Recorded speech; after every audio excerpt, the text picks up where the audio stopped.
Yes. सो हमने equilibrium पढ़ा, physical equilibrium पढ़ा, केमिकल इक्विलिब्रियम पढ़ा, केमिकल इक्विलिब्रियम में होमोजीनियस इक्विलिब्रियम पढ़ा, हेट्रोजीनियस इक्विलिब्रियम पढ़ा और 5 to 6 न्यूमेरिकल भी सॉल्व किए। ओके, अब आगे बढ़ते हैं कि भाई ये इक्विलिब्रियम पढ़ तो लिया, क्या उखाड़ लिया तुमने ऐसे, मतलब क्या पता चला मतलब पता क्या चला, जैसे कि मैं बोलूं कि ये केमिकल रिएक्शन है और ये केमिकल रिएक्शन का इक्विलिब्रियम कांस्टेंट है 2, तो क्या उखाड़ा बताओ, चलो क्या पता चला तुम्हें, 2 है उसका क्या इक्विलिब्रियम कांस्टेंट, तो उसका क्या करोगे तुम? है सर उसका क्या करें सर है 2, अब क्या करें तो वही चीज हमें समझनी है, एप्लीकेशंस ऑफ इक्विलिब्रियम कांस्टेंट, कि ये जो हम अभी कब से ढूंढ रहे हैं, केसी ढूंढा, केपी ढूंढा, फिर केपी इज इनवर्सली प्रोपोर्शनल एक आया था फॉरवर्ड के लिए और बैकवर्ड के लिए, अगर केसी ढूंढोगे तो वो दोनों एक दूसरे के इनवर्सली प्रोपोर्शनल होंगे, कल देखा था हमने। फिर हमने ये भी देखा था कि if you change this stoichiometric coefficient that also affect the equilibrium constant, तो के जो नया के आएगा तो पुराना के होल रेज टू एन आता था, याद है ना, कल डिस्कस किया था वो। तो वो सब चीजें बोल रहे हैं कि क्या पता चला तुम्हें, तो तुम्हें ये पता चला कि सर इक्विलिब्रियम कांस्टेंट 2 है, एक चीज तो पता चल गई, क्या पता चल गई, आफ्टर द इक्विलिब्रियम जो हमारे प्रोडक्ट और रिएक्टेंट है उनके कॉन्सेंट्रेशन कांस्टेंट रहते हैं, तो ये बात पता चली ना तुम्हें ओके, तो ये पता चली। वैसे क्या क्या पता चला, तो 3-4 पॉइंट है, 5 पॉइंट जो भी हो, वो हमें इंपॉर्टेंट है, इंपॉर्टेंट है, थियरी पूछी जाती है। ओके, तो वही देखना है कि हमें क्या क्या पता चला। ओके, चलो, before considering the applications of the equilibrium constants let us summarise the important features of equilibrium constant. तो एप्लीकेशन तो अभी देखते हैं आगे, लेकिन समराइज करते हैं कि हमें क्या क्या पता चला अब तक जो चैप्टर हमने पढ़ लिया, हमें क्या क्या पता चला। तो उसे पहला ही, expression for equilibrium constant is applicable only when concentrations of the reactants and products have attained the constant value at the equilibrium state. Simple, वही चीज बताई है कि इक्विलिब्रियम कांस्टेंट का इक्वेशन तुम कब लगाओगे, जब इक्विलिब्रियम रीच हो जाएगा तभी लगाओगे, रीच होने से पहले थोड़ी लगा सकते हैं। रीच होने के पहले इक्विलिब्रियम अगर लगाओगे तो वो कांस्टेंट नहीं रहेगा, थोड़ी देर बाद वापस चेंज हो जाएगा। अगर तुम इक्विलिब्रियम रीच होने 10 घंटे में इक्विलिब्रियम रीच होने वाला है और तुम 8 घंटे पे ही पहुंच गए, हो गया यार, तो अभी तुमने देखा तो इक्विलिब्रियम कांस्टेंट आया 2 और फिर 1 घंटे बाद वापस आए 9 घंटे बाद, मतलब तो इक्विलिब्रियम कांस्टेंट 2 से बढ़ के 3 हो गया। फिर 10 आवर्स के बाद आए तब वो इक्विलिब्रियम कांस्टेंट तुम्हें 4 मिला, अब तुम 15 घंटे बाद आओ तो भी वो 4 ही होगा। इक्विलिब्रियम के बाद कॉन्सेंट्रेशन कांस्टेंट होते हैं, उससे पहले नहीं। ओके, तो if you apply the equilibrium constant expression given by the Goldberg and Wag before the equilibrium has been reached, then it will not give, or say because of that, means from that you cannot identify or you cannot measure or analyze the concentration of the reactant and product. तो हम बोल रहे हैं कि concentration of reactant and product constant हो गए, वो कब बोल सकते हैं, जब इक्विलिब्रियम रीच हो गया तब। तो इक्विलिब्रियम रीच हो गया उसके बाद ही ये इक्वेशन अप्लाई कर सकते हो, उससे पहले नहीं। वही पॉइंट बोला है, सिंपली क्या बोला है, इक्विलिब्रियम रीच होने के बाद concentration of product and reactant constant हो जाएंगे। डन, ये पहला पॉइंट, ये सब हमें पता ही है, वही डिस्कस करना है। दूसरा point, the value of equilibrium constant is independent of the initial concentrations of the reactants and products. obvious है, initial concentration ये पता है ना, हमने डिस्कस किया था, क्या जैसे पहले लिया 10, ये दूसरा पॉइंट क्या बोल रहे, पहला पॉइंट समझ में आया या कोई डाउट है? पहले पॉइंट में क्या बोला है, इक्विलिब्रियम कांस्टेंट इक्वेशन तुम कब लगा सकते हो, जब इक्विलिब्रियम रीच हो जाए तब, उससे पहले लगा सकते नहीं, और अगर उसके बाद लगाया तो वो एक कांस्टेंट वैल्यू मिलेगी। क्यों कांस्टेंट वैल्यू मिलेगी, क्योंकि इक्विलिब्रियम रीच होने के बाद प्रोडक्ट का और रिएक्टेंट का कॉन्सेंट्रेशन कांस्टेंट हो जाता है, दैट्स व्हाई कांस्टेंट मिलेगी। ये पहला पॉइंट हो गया। अच्छा, दूसरा पॉइंट, दूसरे पॉइंट में क्या बोल रहे हैं कि इक्विलिब्रियम कांस्टेंट की वैल्यू इंडिपेंडेंट होती है रिएक्टेंट के कॉन्सेंट्रेशन से। मतलब कि मैंने पहले ले लिया से A B C D, मैंने लिया 10 10 0 0, इक्विलिब्रियम रीच होने के बाद ये हो गया 6 6 4 4। डन, इतना हो गया है। ओके, अब मैं 10 10 नहीं ले रहा हूं, मुझे तो बहुत ज्यादा चाहिए तो मैं 100 ले रहा हूँ, तो मैंने ले लिया 100 100 और ये हो जाए 100 100 0 0, तो बनेगा वो 60 60 40 40। डन। अब मैं इसके लिए इक्विलिब्रियम कांस्टेंट निकाल रहा हूँ, तो अगर ये प्रोसेस के लिए इक्विलिब्रियम कांस्टेंट निकालूं तो मेरा K आएगा, क्या आएगा, से प्रोडक्ट का concentration 4 into 4 divided by 6 into 6। Done, हाँ या ना? तो ये हो जाएगा 4 4 जा 16, 6 6 जा 36, तो ये हो जाएगा 8 और ये हो जाएगा 18, ये हो जाएगा 4, ये हो जाएगा 9, 4/9 होगा। ओके, अब इसका ढूंढते हैं, तो उसका अभी मैं अलग नाम देता हूँ, K डैश, उसका भी निकालो। 40 into 40 divided by 60 into 60, 0 0 0 0, again 4 4 जा 16, 6 6 जा 36, वापस वही आ गया 4/9। मतलब इनिशियल कॉन्सेंट्रेशन चेंज कर दिया मैंने तो भी सेम ही आया, तो वही तो बोल रहे हैं, it is independent. Okay, so equilibrium constant is independent of the initial concentration of the reactants. Done, ये सेकंड पॉइंट। बढ़े ना आगे? हाँ। थर्ड पॉइंट क्या बोल रहे हैं, इक्विलिब्रियम कांस्टेंट इज भाई टेम्परेचर पे डिपेंडेंट है, तो हमने बोला था टेम्परेचर, कोई भी केमिकल रिएक्शन तुम कर रहे हो, if you change the temperature सब कुछ चेंज हो जाएगा। ओके, तो क्या है, अगर कोई पर्टिकुलर टेम्परेचर पे तुमने केमिकल रिएक्शन की और वो इक्विलिब्रियम पे रीच हो गई, और हमने बोला था कि अगर अब तुम टेम्परेचर चेंज कर रहे हो तो इक्विलिब्रियम विल बी अल्टर्ड और डिस्टर्ब्ड। तो अब क्या, अब फिर से शुरू डिक्रीज और इंक्रीज होना, और फिर थोड़े टाइम के बाद वो वापस इक्विलिब्रियम अटेन करेगा। लेकिन अब जो डिफरेंट टेम्परेचर पे इक्विलिब्रियम होगा उसका इक्विलिब्रियम कांस्टेंट और पहले वाला इक्विलिब्रियम कांस्टेंट डिफरेंट होगा। याद आया? याद आ गया ना? ओके, हाँ चलो चलो, तो वही चीज है, equilibrium constant is temperature dependent, बस उतना ही याद रखना है। सो temperature dependent having one unique value for a particular reaction represented by balanced equation at a given temperature. मतलब इन शॉर्ट इक्विलिब्रियम कांस्टेंट जो है वो पर्टिकुलर टेम्परेचर के लिए है। If you change the temperature then equilibrium constant also will be change. इसमें तो कोई एक्सप्लेनेशन की जरूरत नहीं है ना, पता ही है ना कि अगर मान लो कि यही प्रोसेस हो रही है, ओके, और ये हो रही है से 300 केल्विन पर, ये 300 केल्विन पर हो रही है, अब ये रीच हो गया 6644, ये रीच हो गया। अब मैंने 300 से कर दिया, ठंडा कर देते, गर्म करने का तो बहुत खर्चा होता है, ठंडा कर देते हैं, चलो 200 केल्विन कर दिया, देन 300 से 200 केल्विन कर दिया, टेम्परेचर कम हो गया। अब इक्विलिब्रियम कांस्टेंट निकालूंगा ना तो वो 4/9 नहीं आएगा। क्यों सर, कंसंट्रेशन तो वही लिए थे। हाँ भले टेम्परेचर चेंज कर दिया ना तुमने। ओके, वो बोल रहे हैं कि टेम्परेचर के ऊपर डिपेंडेंट है, फिर चाहे तुम्हारा रिएक्टेंट सॉलिड में हो, लिक्विड में हो, गैस में हो या एक्वियस में हो, लेकिन टेम्परेचर के ऊपर डिपेंडेंट है। देन ऐसा नहीं है हाँ कि सिर्फ गैस हो तभी डिपेंडेंट है, कोई भी फेज में हो तुम्हारा रिएक्टेंट टेम्परेचर के ऊपर डिपेंडेंसी है। डन, चलो, तो ये हो गया हमारा थर्ड। फोर्थ, द इक्विलिब्रियम, देखो क्या क्या देखा हमने पहले, इक्विलिब्रियम कांस्टेंट जो है वो इक्विलिब्रियम रीच होने के बाद लगा सकते हैं, रिवीजन बाद में करेंगे। अच्छा चलो, the equilibrium constant for the reverse reaction is equal to the inverse of the equilibrium constant for the forward reaction. ये तो हमने देखा था, एग्जांपल के साथ देखा था। ओके, तो हमने निकाला था, क्या निकाला था कि K आ रहा है और दूसरा सपोज K डैश है, तो हम बोलते थे कि K is equals to 1/K dash, और तुम ये भी बोल सकते हो K dash is equals to 1/K। ये तो करके देखा ही था हमने, वही चीज बोली है, देखा था ना ये तो हमने। पता नहीं मैं बार बार क्यों ऐसे पूछ रहा हूँ, तुम लोग ने हाँ बोला फिर भी। ओके चलो, सो डन। ओके हाँ, तो 4 हो गए, और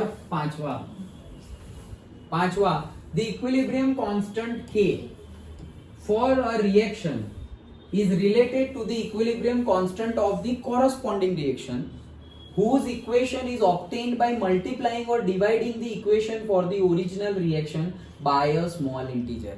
क्या बोल रहे हैं, वही चीज बोल रहे हैं जो हमने वापस यहाँ यही थियरी में देखी थी। मतलब जब हमने K is inversely proportional to 1/k निकाला था, उसी में हमने जो 1/2 से डिवाइड किया था H2I2 is equal to 2HI, और फिर हमने कर दिया था 1/2, तो 1/2 H2 1/2I2 is equal to HI।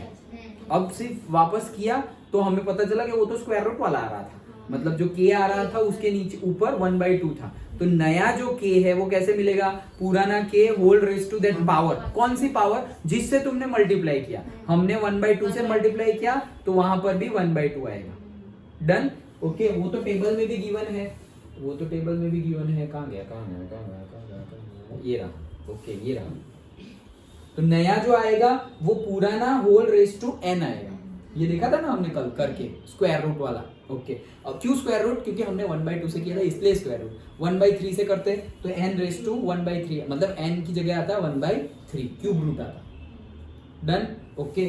So k मतलब नया वाला इक्विलिब्रियम कांस्टेंट पुराने वाले कब मिलेगा, नया वाला जब पुराना वाला इक्विलिब्रियम कांस्टेंट है होल रेज टू में तुम्हें वही चीज मल्टीप्लाई करनी है, वही चीज रखनी है रेज टू में जिससे तुमने मल्टीप्लाई किया था पूरे के पूरे इक्वेशन को, वो तुम कर लोगे अगर तुमने पूरे इक्वेशन को 1/10 से मल्टीप्लाई किया है, ओके, तो तुम्हारा n हो गया 1/10, तो तुम्हारा जो इक्विलिब्रियम कांस्टेंट नया आएगा ना, तो तुम्हें फिर से करने की जरूरत नहीं है, पहले का अगर इक्विलिब्रियम कांस्टेंट पता है होल रेज टू 1/10 कर दो तो तुम्हें नया मिल जाएगा, फिर से कैलकुलेशन करने की जरूरत नहीं है। डन, तो ये 5 पॉइंट थे।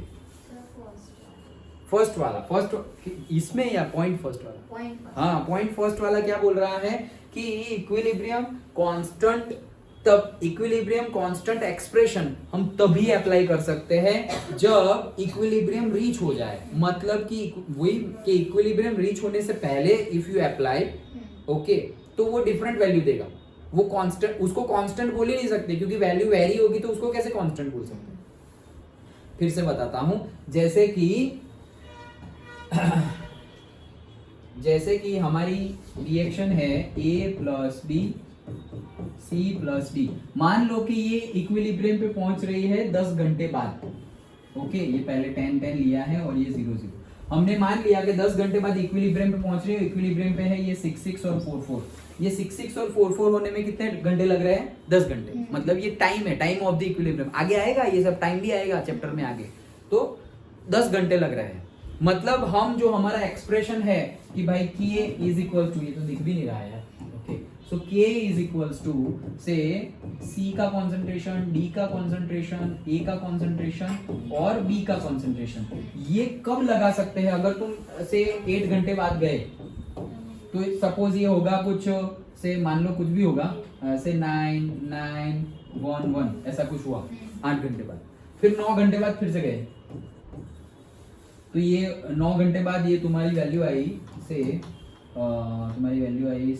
8 8 2 2 ऐसा कुछ आया।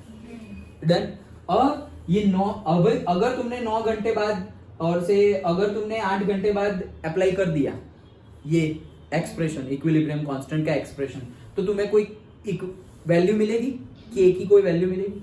अब वापस तुम 9 घंटे बाद भी अगर कर रहे हो तो ये कॉन्सेंट्रेशन चेंज हो गया है, उसको पुट करो, ये फॉर्मूला में उसको पुट करो। पहले क्या पुट करोगे तुम, से पहले तुम पुट करोगे 1 into 1 अपॉन 9 into 9, तो तुम्हारा आंसर क्या आया 1/81। और फिर दूसरी बार जब तुम आए 9 घंटे बाद, तब तुम क्या पुट करोगे, तुम पुट करोगे 2 into 2 and 8 into 8, तो ये आ गया हमारा 2 4 and 2 4 मतलब 1/16। डन, तो ये 1/16 आया, 1/81 आया, मतलब इसको तो हम इक्विलिब्रियम कांस्टेंट बोल ही नहीं सकते, क्योंकि कांस्टेंट वो होता है जो चेंज ना हो, ये तो चेंज हो रहा है। ये क्यों ऐसा हुआ, ये इसलिए ऐसा हुआ कि हमने इससे पहले ही लगा दिया। अगर 10 घंटे हो गए और तब तुम लगाते तो फिर तुम्हें यही मिलता, क्या 4 4 6 6। अगर तुम 20 घंटे बाद आए तो तुम सोचोगे कि सर तू क्या मिलेगा, तू भी वही मिलेगा जो यहां मिलता था। इक्विलिब्रियम रीच होने के बाद तुम कभी भी आओ एक्सपेरिमेंट में चेक करने कि कंसंट्रेशन क्या हुआ है, इक्विलिब्रियम कांस्टेंट ही होगा। ओके, तो ये एक्सप्रेशन हम कब लगा सकते हैं, जब इक्विलिब्रियम रीच हो जाए उसके बाद। तो इसकी वैल्यू कांस्टेंट आई, तो आई क्यों, वो इसलिए कांस्टेंट आई क्योंकि इक्विलिब्रियम रीच हो जाने के बाद प्रोसेस तो चल रही थी, but forward and reverse both process simultaneously same speed से चल रही थी। और रिएक्टेंट और प्रोडक्ट के कॉन्सेंट्रेशन क्या हो गए थे, कांस्टेंट हो गए थे। मतलब रिएक्शन चल रही है लेकिन जो स्पीड से यहां जा रही है वही स्पीड से यहां जा रही है। ओके, समझ में आ गया। तो ये हमारे 5 पॉइंट थे। कौन कौन से 5 पॉइंट समझे, फिर से एक क्विक रिवीजन। ये पहला पॉइंट, क्या एक्सप्रेशन कब लगा पाओगे, जब इक्विलिब्रियम रीच हो जाए तब। ये कांस्टेंट क्यों मिला, क्योंकि रिएक्टेंट और प्रोडक्ट के कॉन्सेंट्रेशन तभी कांस्टेंट होंगे जब इक्विलिब्रियम रीच हो जाए। उसके पहले तो वो इंक्रीज और डिक्रीज होते रहेंगे। अच्छा, फिर सेकेंड, तो भाई वो इंडिपेंडेंट होता है कॉन्सेंट्रेशन से। इनिशियल रिएक्टेंट का कॉन्सेंट्रेशन तुम चेंज कर दो, पहले 10-10 से किया, अभी 20-20 से करोगे, तो 20-20 से करोगे तो होगा क्या, तो वो सेम ही देगा आंसर। अगर तुम इनिशियल कॉन्सेंट्रेशन चेंज किए तो भी इक्विलिब्रियम कांस्टेंट सेम आंसर ही देगा। ओके, मतलब it is independent of the initial concentration of the reactants. 2 हो गए। थर्ड, टेम्परेचर के ऊपर डिपेंड करता है। If you change the temperature then equilibrium constant भी चेंज हो जाएगा। पूरा का पूरा इक्विलिब्रियम अल्टर्ड हो जाएगा, डिस्टर्ब हो जाएगा, तो नया मिलेगा तुम्हें। डिस्टर्ब हो जाएगा मतलब वापस आएगा तो सही इक्विलिब्रियम, लेकिन पहले जैसी वैल्यू मिलेगी नहीं। ओके, तो ये 3 पॉइंट हो गए। देन फिफ्थ, अभी जो लास्ट में हमने देखा वो कौन सा पॉइंट देखा कि स्टोइकियोमेट्रिक कोएफिशिएंट वाला, कि अगर if you multiply the equation, balanced chemical equation by a particular number or particular say fraction, say 1/2, 1/3, then the new equilibrium constant will be the old equilibrium constant raised to that multiplication factor। मतलब नया अगर k double dash है, so k double dash फिर से ढूंढने की जरूरत नहीं है, तुम्हारे पास k था, k रेस टू n कर दो, जो भी मल्टीप्लाई किया था 1/2 तो k रेस टू 1/2, 1/3 से मल्टीप्लाई किया था तो k रेस टू 1/3, तो डायरेक्टली तुम्हें मिल जाएगा। और एक छूट गया, वो कौन सा, कि अगर फॉरवर्ड प्रोसेस का इक्विलिब्रियम कांस्टेंट तुमने निकाला, वही प्रोसेस को उल्टा कर दो, मतलब प्रोडक्ट में से रिएक्टेंट बनाओ। मतलब जैसे कि N2H2 में से एमोनिया बना रहे थे, अब एमोनिया में से N2H2 बनाओ, और उसके लिए अगर इक्विलिब्रियम कांस्टेंट निकाले तो वो दोनों एक दूसरे के इनवर्सली प्रोपोर्शनल होंगे। पहला k है और दूसरा k डैश है, so k dash will be k dash is equals to 1/k और k is equals to 1/k dash. ये टोटल 5 पॉइंट हमने समझे। ये सब हमारी अभी तक की लर्निंग थी, ये सब हमारी अभी तक की लर्निंग थी कि हमने ये जो भी पढ़ा ना, इक्विलिब्रियम कांस्टेंट काम का तो है यार, क्योंकि इतनी सारी चीजें हमें पता चल रही है। 5 चीजें पता चली। ओके, अभी और चीजें पता चलेगी, वो मेन एप्लीकेशन तो अभी जो हम देखने वाले वो है मेन एप्लीकेशन। तो वो क्या है, लिखी है क्या, कहाँ गया ये सब, आगे बढ़ गया, नहीं, हाँ, ये रहा, थोड़ा ट्रेलर तो लेके जाओ। ओके, हाँ, तो क्या बोला है, let us consider the application of the equilibrium constant. तो ये मेन एप्लीकेशन है। क्या क्या मेन एप्लीकेशन है, predict the extent of a reaction on the basis of its magnitude, के इक्विलिब्रियम कांस्टेंट के मैग्नीट्यूड के ऊपर से, मतलब अगर इक्विलिब्रियम कांस्टेंट तुम्हारा आ गया 2 और किसी का इक्विलिब्रियम कांस्टेंट आ गया 10, तुम दो लोग सपोज से ईशा और दिशा एक्सपेरिमेंट कर रहे हैं, दोनों के सेम रिएक्टेंट है, सेम कॉन्सेंट्रेशन है रिएक्टेंट के, और स्टार्ट किया, और फिर जब मैं गया तो ईशा ने बोला कि सर इक्विलिब्रियम आ गया, कांस्टेंट आया, मतलब इक्विलिब्रियम अभी रीच नहीं हुआ है। ओके, लेकिन इक्विलिब्रियम रीच नहीं हुआ है, फिर भी अगर जैसे तुम वो फॉर्मूला लगाओगे इक्विलिब्रियम कांस्टेंट वाला, तो कोई वैल्यू तो मिलेगी, लेकिन वो कांस्टेंट रहेगी नहीं, वो चेंज होगी, वो तो हमने देखा ना अभी। तो वो इंटरमीडिएटली अगर तुम फाइंड कर रहे हो इक्विलिब्रियम कांस्टेंट, वैसे लगा नहीं सकते, क्यों, क्योंकि वो कांस्टेंट नहीं रहेगी, चेंज हो जाएगी, जैसे अभी हमने देखा था। वो भले ही चेंज हो जाए, लेकिन तुमने ढूंढा, वो तुम ढूंढ रहे हो, क्यों ढूंढ रहे हो सर, वैसे भी तो वो चेंज हो जाने वाली है। वो ढूंढोगे ना तो तुम्हें पता चलेगा कि रिएक्शन इक्विलिब्रियम रीच होने में अभी कितनी देर है। ओके, मतलब कितनी इक्विलिब्रियम प्रोसेस, मान लो कि 100% इक्विलिब्रियम प्रोसेस रीच करनी है हमें, तो कभी कितना पहुंचा है सर, 80% रीच हो गए हैं, 70%, कितने लेवल बाकी है और कितना तुमने कवर अप कर लिया है, वो पता चलेगा। मतलब extent up to which reaction has been gone, मतलब कि तुम्हारी रिएक्शन अगर 10 घंटे में खत्म हो रही है, तो सिर्फ इक्विलिब्रियम कांस्टेंट की वैल्यू देख के तुम्हें पता चल जाएगा अभी 2 घंटे बाकी है, अभी 3 घंटे बाकी है, वो पता चल जाएगा कांस्टेंट की वैल्यू देख के।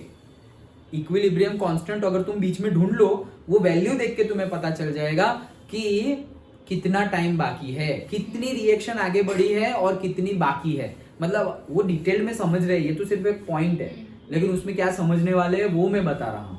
ओके, यही 3 पॉइंट को डिटेल देखो, ये फिर से आया, देखो predict the extent of a reaction, यही है, समझ में आया। तो उसको एज अ थियरी पढ़ना है, लेकिन अभी मैं वो समझा रहा हूँ कि उसमें पढ़ना क्या है हमें, कि रिएक्शन कितनी आगे बढ़ गई।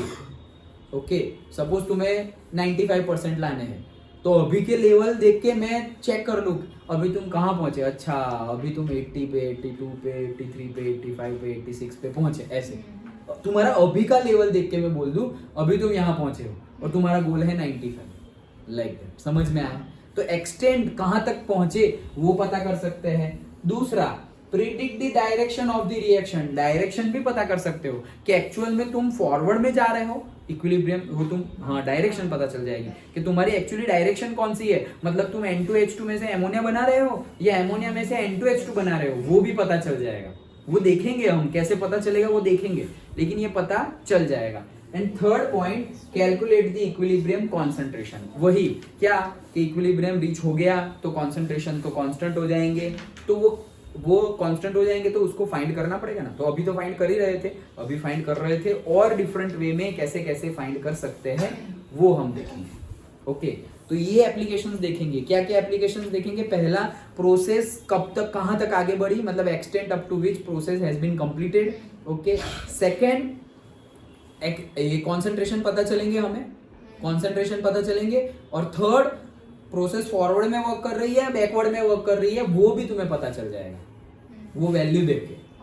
वो कैसे पता चलेगा सर? वही तो सीखना है डिटेल्ड में, ये तीनों के तीनों को डिटेल्ड में देखना है, लेकिन ये हमने सिर्फ ट्रेलर ले लिया। अंडरस्टूड? अभी हमने क्या समझा कि हमारे कंक्लूसिव पॉइंट, चैप्टर अभी तक जो हमने पढ़ा उसके कंक्लूसिव पॉइंट्स क्या थे। इक्विलिब्रियम कांस्टेंट हमने जो पढ़ा उससे तुम्हें क्या क्या पता चला, तो वो 5 पॉइंट जो थे ना, वो 5 मार्क में भी पूछ सकते हैं क्या क्या पता चला। डन? अभी एप्लीकेशन पूछेंगे तो वो 3 को डिफाइन करना है तुम्हें। ये पूरी एक एक शॉर्ट नोट के तौर पे पूछ सकते हैं, लेकिन अभी की शॉर्ट नोट कौन है? ये। ओके, जो हमारे फीचर्स मिले ना हमें, 5 फीचर्स, वो। डन? पक्का? ओके, ठीक है।